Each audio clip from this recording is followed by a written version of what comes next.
Hello les gens, bienvenue sur ce tuto AppSheet. Aujourd'hui, on va voir comment utiliser les actions sur votre application.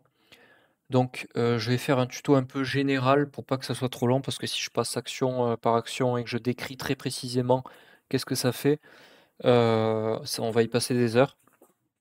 Donc, je vais faire vraiment une review pour que vous sachiez comment utiliser ces actions et où vous allez les retrouver dans l'appli. Donc, première chose à savoir, les actions dépendent en fait de votre feuille, de votre data. Donc si je vais dans data ici, j'ai ma database, feuille 1, vous voyez, et donc je retrouve certaines actions qui ont été créées par défaut. Donc ces actions créées par défaut dépendent de plusieurs choses. Elles dépendent premièrement des settings que vous avez mis. Donc si par exemple je mets en read only, je crois qu'il n'y a aucune action par défaut.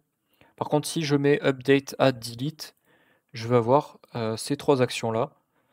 Hop, add, delete, edit. Donc ces actions-là, elles vont se retrouver à certains endroits, en fonction en fait de la position et en fonction de l'action. Donc par exemple mon delete, si je le mets en prominent, si je regarde en cliquant sur le petit i ici, je peux voir que prominent il me dit display in detail view. Donc effectivement, si je vais ouvrir la vue en detail, et ben je peux voir que j'ai le delete qui est ici. Donc add, c'est pour ajouter une nouvelle ligne. Vous voyez, je l'ai ici, ça va m'ouvrir le formulaire. Donc si je regarde open a form to add a new row to this table. En fait, ça va m'ouvrir le formulaire qui est généré par défaut dans la view ici. Donc c'est celui-là, je crois. Donc si je fais show in preview, hop, voilà, on a le formulaire. Et quand je vais dans action,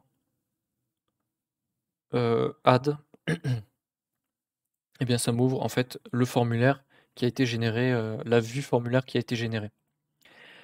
Delete, ça va me permettre, lorsque je clique dessus, de supprimer une ligne. Et edit, et bien c'est le bouton edit, c'est pour ça va me réouvrir le formulaire. Alors je sais pas pourquoi il met Dysentries invalide. Ah, il aime pas les flottes. Donc il doit y avoir un type qui est pas bon là dans ma database. Puisque j'ai dû mettre number ou quelque chose comme ça et du coup il aime pas. Il prend que les entiers. C'est pas grave, hein. De toute façon c'est juste pour l'exemple.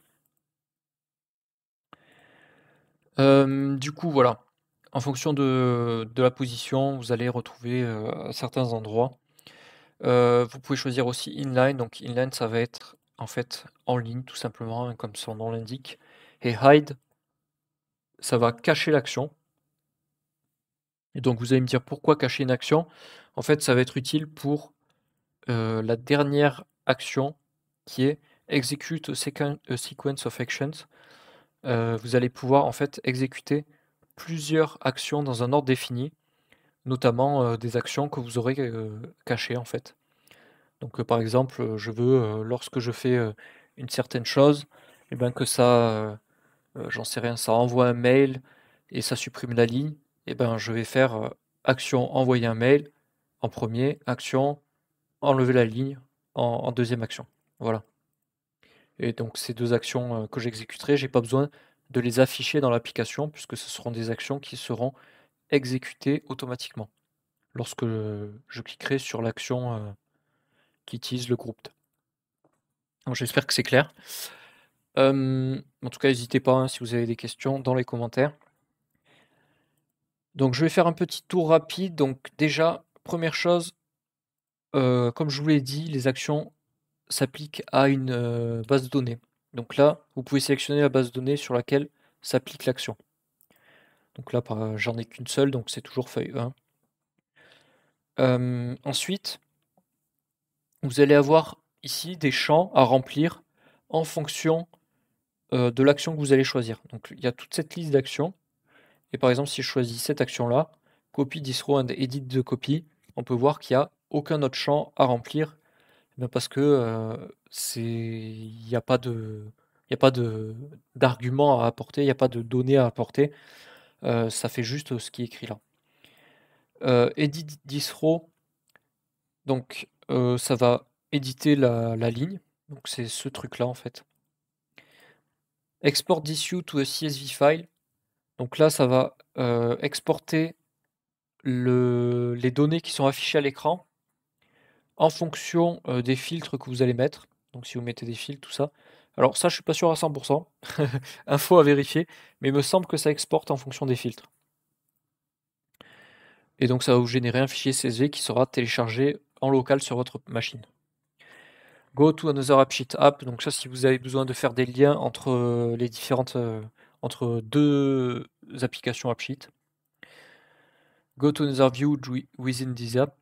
Ça va vous permettre de passer d'une vue à une autre, notamment d'afficher des reference views, puisque comme je vous l'ai dit dans mon précédent tuto, les reference views, par défaut, ne sont pas visibles. Donc pour savoir le lien, vous pouvez aller dans Behavior ici, et vous allez avoir Link to View ici, en fait, qui permet de faire le lien, et vous avez New View, parce que la vue s'appelle New View sûrement, voilà. Et donc la target, on met la formule link to view avec le nom de la vue. Import CSV file for this view. Donc là, vous allez importer un fichier CSV pour traiter des données, par exemple, ça peut être très utile. Upon a form to add a new row to this table. Donc ça, c'est pareil que le truc edit, plutôt que le truc add, pardon. Donc c'est l'action qui est par défaut, mais si jamais elle n'est pas, ou si jamais vous avez besoin, enfin j'en sais rien. Généralement, si votre database est en mode édition, que vous avez les trois types d'édition qui sont activés, vous allez avoir toujours ces trois-là. Donc celui-là, on l'utilise en fait jamais puisqu'il y a déjà le bouton Add. Data, add a new row to another table using values from this row. Donc ça, c'est pour en fait cloner des données d'une table à une autre. Donc ça peut être utile. Delete this row, donc celui-là c'est pareil, on l'a déjà ici. Execution action on a set of row. Donc là, vous allez en fait, non, que je me trompe pas. Ouais, c'est ça. En fait, vous allez sélectionner une action qui va s'appliquer sur un certain nombre de lignes. Et donc ici, vous allez mettre une formule qui va filtrer les lignes sur lesquelles vous voulez que l'action s'applique. Voilà. Set the value of some column in this row. Donc ça va mettre une valeur. C'est pas vraiment une valeur par défaut, c'est plus une constante pour une colonne dédiée. Donc par exemple, si je veux que ma colonne titre du jeu, ça soit toujours le même truc, je vais lui mettre la valeur ici, sachant que vous pouvez utiliser une formule pour que ça soit dynamique. Donc external go to a website, là vous allez juste mettre une URL vers un site externe et ça va vous ouvrir en fait le site externe. Open a file, ça j'ai jamais utilisé donc je vais pas pouvoir vous dire comment ça fonctionne. Start a phone call et start a text message, pareil, jamais utilisé. Je sais pas s'il y a besoin d'un abonnement ou quoi, parce que ça me paraît un petit peu bizarre qu'on puisse passer des appels et envoyer des SMS. Je pense qu'il doit y avoir des paramètres supplémentaires peut-être. Ces deux-là, j'ai jamais utilisé. Enfin, ces trois-là même. Start an email, donc celui-là il est très intéressant. Il permet en fait d'envoyer des emails. Donc vous allez avoir un bouton. Quand vous allez cliquer, ça va envoyer un mail. Donc vous pouvez choisir le destinataire.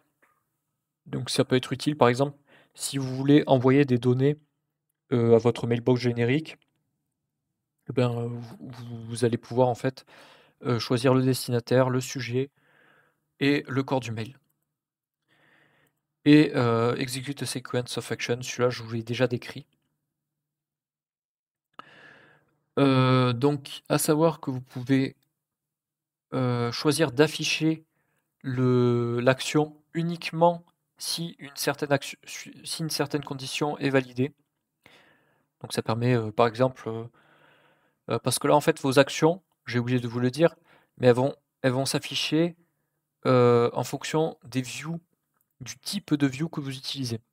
Donc imaginons j'ai 3 tableaux qui utilisent la même base de données et sur un des tableaux, je veux juste que ça soit, de l'affichage, qu'il y ait pas d'édition et ben, je vais pouvoir aller dans behavior ici et mettre une condition pour dire, pour cette table-là, tu n'affiches pas le bouton, tout simplement. Vous pouvez ajouter une confirmation, lorsqu'on clique sur le bouton et ajouter un message de confirmation et aussi vous pouvez modifier, heu, le display name et la petite icône qui s'affiche. Donc là, vous voyez, vous avez des icônes, en fait, qui sont par défaut. Donc là, si je modifie mon icône, vous voyez, ça s'affiche ici aussi. Donc il y a tout plein d'icônes, que vous pouvez choisir, pour correspondre à votre action. Par exemple, si je veux faire un download, d'un fichier CSV, je crois qu'il y a une petite i voilà, on peut utiliser un truc comme ça là, par exemple. Et bien, je pense qu'on a vu à peu près tout. Ouais. N'hésitez pas, si vous avez des questions dans les commentaires, n'hésitez pas à vous abonner, à mettre un petit j'aime et sur ce, à plus tout le monde. Ciao.